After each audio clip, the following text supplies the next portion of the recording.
So, ayun nga guys, tayo ay pupunta sa Philippine Embassy at magpapaayos tayo ng documents kasi tayo ay uuwi. Papakita ko sa inyo kung paano pumunta sa bagong address ngayon ng Philippine Embassy.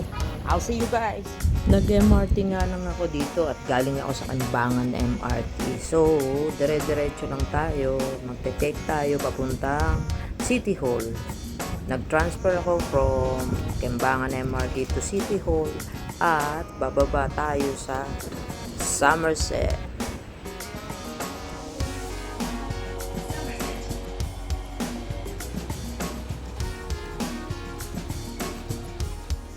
Ayan guys, nababa na tayo dito. May mga araw naman dyan. And take the Somerset exit A. Dyan kayo mag-e-exit. Kakaliwa kayo dyan. Diretso nyo lang. Lalabas kayo. Pupunta kayo sa main road. At yung building na papakita ko sa inyo, yan ang pinaka building ng Philippine Embassy. Ayan. Yan siya. Yan. So, ayan lang. Maglalakad kayo dyan sa main road. Tapos, dire-diretso lang. Tuloy-tuloy lang kayo ng lakad. At, makikita nyo na yung main lobby ng Somerset. 111 Somerset. Ayan. Yan ang address, yung 111 Somerset.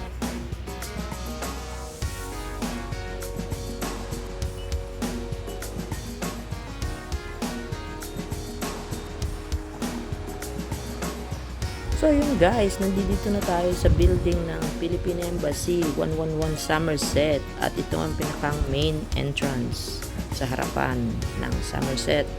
So dire-diretso lang tayo hanggang sa makita natin yung mga elevator. Nandiyan tayo dyan. Tapos kanan ka, ayan.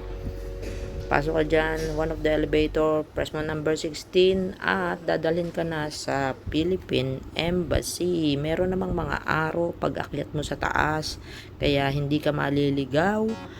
68 story.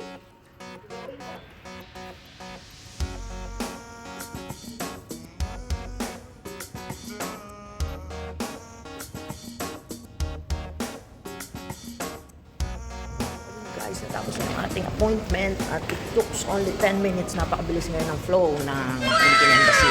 So, kung pupunta kayo dito, fill up all the documents at yung mga kailangan na requirements, i-provide nyo, photocopy, at yung flow ay napakabilis. Sana po nakatulong ito at sa mga hindi pa po naka-follow at subscribe my channel, please subscribe po. Salamat po!